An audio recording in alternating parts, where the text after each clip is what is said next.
I'm filming on location from Florida. I'm on a bike path and I wanted to do a coaching video because as I was riding here, I was thinking about something very interesting that might be very helpful for some people when they're training. So I was just in Gran Canaria for about 10 days, and that's just climbing, mountains, mountains, mountains. I think on one day we did maybe 5,000 or 6,000 feet in one climb, vertical gain.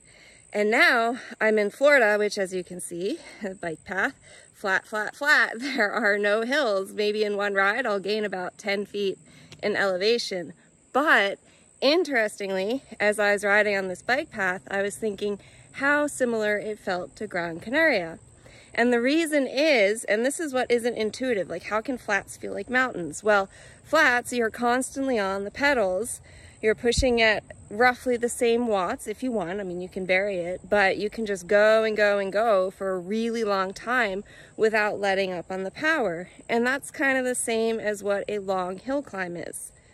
So I have a lot of athletes who are training for events such as Haute Route or biking in the Rockies or trek travel. And a lot of that includes a lot of long climbing, like mountains. You know, you're going to be climbing for 30 minutes, 60 minutes, even longer.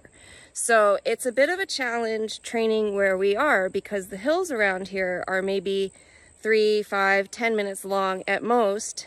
You can drive out about an hour and get to longer hills, and I definitely recommend that. If you're training for mountains where you're going to be climbing for 30 plus minutes, try to find a hill where you can climb for at least 20 minutes and climb that. That'll be great practice. You can do repeats on that. But if you don't have that long hill available, what do you do? So a couple of my athletes said, oh, well, I can plan a really hilly route where I live, and in 50 miles I can climb 5,000 feet. But keep in mind that that terrain's up, down, up, down, up, down. Okay, so the hills you're climbing are maybe 2, 3, 4 minutes long, and you're repeating that. That is very, very different from a long sustained climb.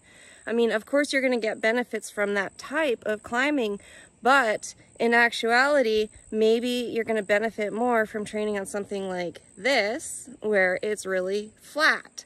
So please think about the types of hills you're going to be climbing, and if you're going to be climbing those long, sustained mountain type hills, that doesn't necessarily equate to doing a lot of climbing where you live, where you're going up, down, up, down, up, down. And maybe you need to find a flat road, do a long interval for 20 minutes where you keep the same power or same exertion, you don't let off, and then you can actually lower your cadence a bit, and that will simulate hill climbing.